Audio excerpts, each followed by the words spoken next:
성규님은 방송일 처음 시작하실 때 예. 그런 용어 이렇게 다 익숙하셨어요? 맞아요. 방송 저희 이런 말씀 드려도 될지 모르겠지만 일본어가 많았어요. 뭐 시바이라는 표현도 아마 들어보셨을 것 같아요. 그죠? 뭐 니주, 뭐 맞든다, 낚가, 뭐 구다리 뭐 이런 것들이 다 일본어 잔재들이어서 저는 낯설더라고요. 저는 무능하다고 느껴졌어요. 회사에서 어떻게 일이 돌아가는지 처음 알았고 배울 것도 너무 많았고 무슨 이렇게 약자 용어도 너무 많은 거예요. 초년생처럼 배우기 바쁜데 이런 얘기가 이렇게 귓가에 스쳐 지나가는데 박사면 뭐 좀 딱딱 보여줘야 되는 거 아니야? 그러니까 성과에 대한 압박이 막 이렇게 노골적으로 나오는 거죠. 저라는 존재는 나이도 있고 직급도 있고 또 무슨 학위도 있다 그러니까 그렇게 바라는 게 당연한 일이었는지도 모르지만 저는 너무 이제 속에서 막 힘들었던 거죠. 그래서 사실 마음 같아서는 좀 적응 기간 좀 주지 왜 이렇게 타이트하게 들어와 하지만 딱 그냥 부장 자리에 들어와 있고 박사라고 하니까 이 사회는 바로 성과를 원할 수도 있을 것 같아요. 맞아요. 세상이 그렇게 녹록지만은 않잖아요. 정글이죠, 정글. 네, 맞습니다. 그래서 어떤 마음을 먹게 됐냐면 뭔가 족적 업적이라도 남기고 그리고 나가자 이런 마음을 먹었어요. 회사에 간다는 일을 상상할 수가 없었어요. 그래서 안 간다, 못 간다. 저는 아니에요. 저는 그냥 대학 교수 이거 기다리다가 해야 될 것 같아요. 노후를 하도 하니까 그분이 나중에 임원 몇 분과 같이 저녁 자리를 마련하셔서 얘기를 하게 됐어요. 오늘 이걸 마지막으로 얘기해보고 결정을 하시라. 그런 거였어요. 그래서 이제 저는 노후를 할 생각을 하고 나갔는데 그 당시 그 이나원 원장님이 나오셨어요. 굉장히 인생의 만남이었는데 저는 회사 소개도 하고 그러실 줄 알았는데 저한테 관심이 없으신지 뭐 그냥 그런 말씀을 안 하세요. 마지막에 한 디저트가 나올 무렵에 저한테 이렇게 물어보시더라고요. 대학 교수는 왜 되고 싶으십니까? 근데 말문이 막혔어요. 한 번도 내가 왜 대학 교수가 되고 싶은지 생각해 본 적이 사실 없더라고요. 근데 그분이 곧이어서 이렇게 얘기하시더라고요. 뭐라고요? 기업에서는 어떤 일을 시작을 하면 끝을 내야 되고 그 끝을 낸 결과에 대해서 일을 시작한 사람이 책임을 져야 하는 곳입니다. 아마 이런 곳에서 일하시면 전문성은 물론이고 인간의 깊이로도 아마 많이 성장하실 수 있지 않을까 봅니다. 이렇게 탁툭 던지시고 끝내시더라고요. 근데 제가 돌아오는 택시 안에서 마음이 정해졌어요. 저는 회사 들어가는 거를 거기 들어가서 내가 어떻게 일을 해 이런 생각이었는데 내가 평소 생각했던 철학 아닌가 이런 생각이 들었어요.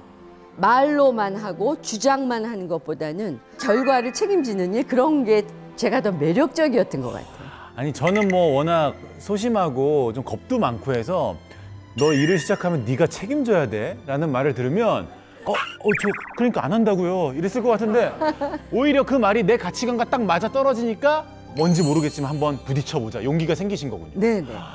그래서 대단하시다. 간다고 결정을 했어요. 그래서 제가 이나원이라는 곳에서 일을 하게 됐죠.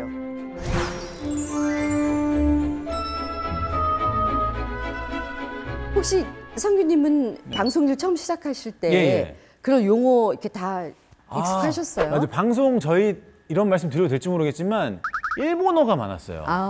뭐 시바이라는 표현도 아마 들어보셨을 것 같아요. 그죠? 뭐 니주, 뭐 맞든다, 낚가, 뭐 구다리 뭐 이런 것들이 다 일본어 잔재들이어서 저는 낯설더라고요. 저는 무능하다고 느껴졌어요.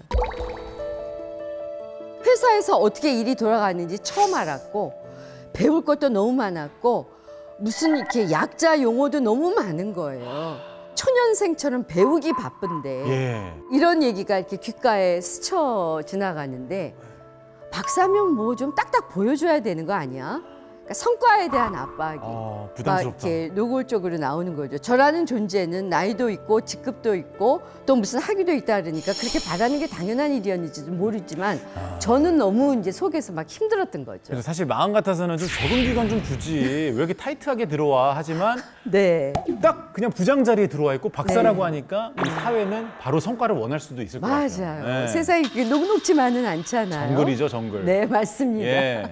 그래서 어떤 마음을 먹게 됐냐면 뭔가 족적 업적이라도 남기고 그리고 나가자 이런 마음을 먹었어요. 그래서 아예 사직서를 썼어요. 진짜요? 네.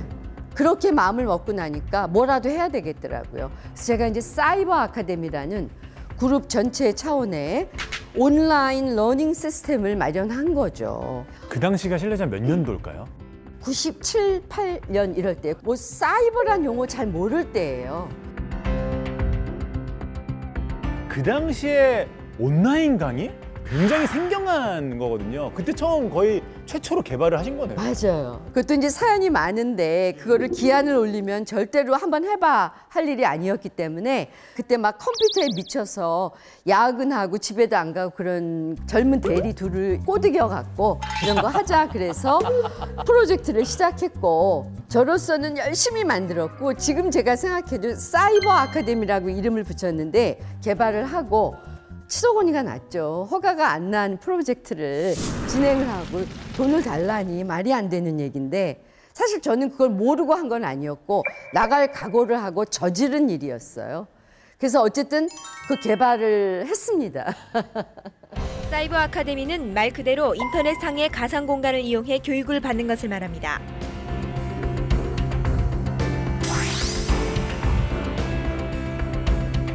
박수 한번 부탁드립니다. 야, 사이버를 처음 도입하셨구나. 그래서 사이버 대학도 있고 이제는. 네. 그걸 이제 쓰시라고 각사를 돌아다니면서 얘기를 하는데 제가 일하며 공부하며 이런 캐치프레이즈를 걸고 막 홍보를 하고 그랬거든요. 반응이 이랬어요. 어땠어요? 아니 회사에 나와서 24시간 밤을 새고 일을 해도 시원치 않을 판에 회사에 나와서 무슨 공부를 하고 이건 말이 안 되는 얘기다. 이런 반응이었었어요. 사람이 어려운 일이 닥칠 때는 설상가상인 것 같아요. 한꺼번에 닥치는 것 같아요. 또 안 좋은 일이 또 왔나요? 네네. IMF가 터졌어요. 대통령으로서 국민 여러분에게 참으로 송구스러울 뿐입니다. 우리 모두가 다시 한번 허리띠를 졸라매고 고통을 분담하여 위기 극복에 나서야 할 때입니다.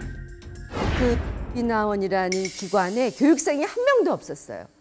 우리 직원은 이미 우리 스스로 다 감원을 했고, 그러니까 이제 스스로 우리 월급을 만들어야 되는데 우리 제품은 교육 프로그램이잖아요. 그러니까 갖고 나가서 어디 제주도라도 가서 팔아야 된다. 오프라인으로 30만 원 받는다면 온라인 교육은 3만 원이었던 거예요. 10분의 1이네요. 국가에서 그렇게 책정이 됐었고 그리고 팀마다 매출 할당이 떨어질 정말 절박한 시절이었어요.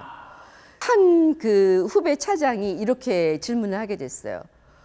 아니 한 회사에서 똑같이 보이는 제품을 하나는 30만 원, 하나는 3만 원이라 그러면 어떤 걸 사겠냐. 그러면서 저한테 그거 왜 만드셨어요, 윤 부장님? 회사에서 만들라고 시킨 일도 아니었잖아요. 이렇게 됐어요. 그 워크숍이 끝나고 화장실 들어가서 펑펑 울고 도저히 있을 수가 없더라고요. 그래서 정말 이제 사표를 써야겠다 하는데 꽉 막혔다라고 생각할 때 어떤 때는 그 문이 앞이 아닌 옆이나 뒤에서 스르르 열릴 때도 있더라고요.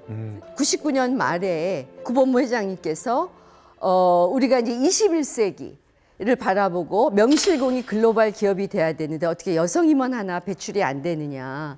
그래서 제가 이제 대상자로 올라가게 됐고요. 와. 한 두세 명이 올라갔다는데 제가 1순위가 됐고 그때 이제 회장님이 물어보셨다 그래요. 들어와서 뭐 한 일은 좀 있냐.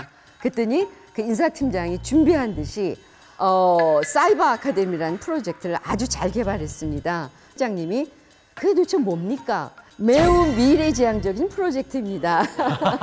얘기를 했더니 회장님께서 그럼 아주 딱이네요. 됐네요. 라고 하셨다고 해요. 그래서 와. 이제 제가 여성 임원이 그 그룹에서 처음으로 나오게 됐죠. 와.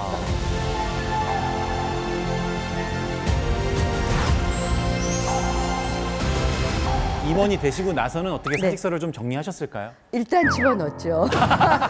일단 집어넣고 이왕 이런 기회가 나한테 왔는데 나 정말 잘해보자. 이제 이렇게 됐죠. 거인께서도 여자 외계인에서 여성 최초 임원까지 남들이 가보지 않은 길을 스스로 개척하셨기 때문에 굉장한 의미가 있는 것 같습니다. 그냥 익숙함에 젖어 있던 것보다는 그 너머 어떤 세상이 있는지 그 발을 띄웠던 게 저는 잘한 일인 것 같아요. 나는 안 된다라고 스스로 한계를 짓지 않고 나는 왜 하면 안 되는 거야? 이런 질문의 시작이 바로 그 개척의 첫걸음. 아직 세상은, 환경은 우리한테 그런 걸 깨워주지 않는다 하더라도 우리 스스로가 유리천장도 깨고 나오고, 여러분 빨리 세상 밖으로 나오시기 바랍니다. 와.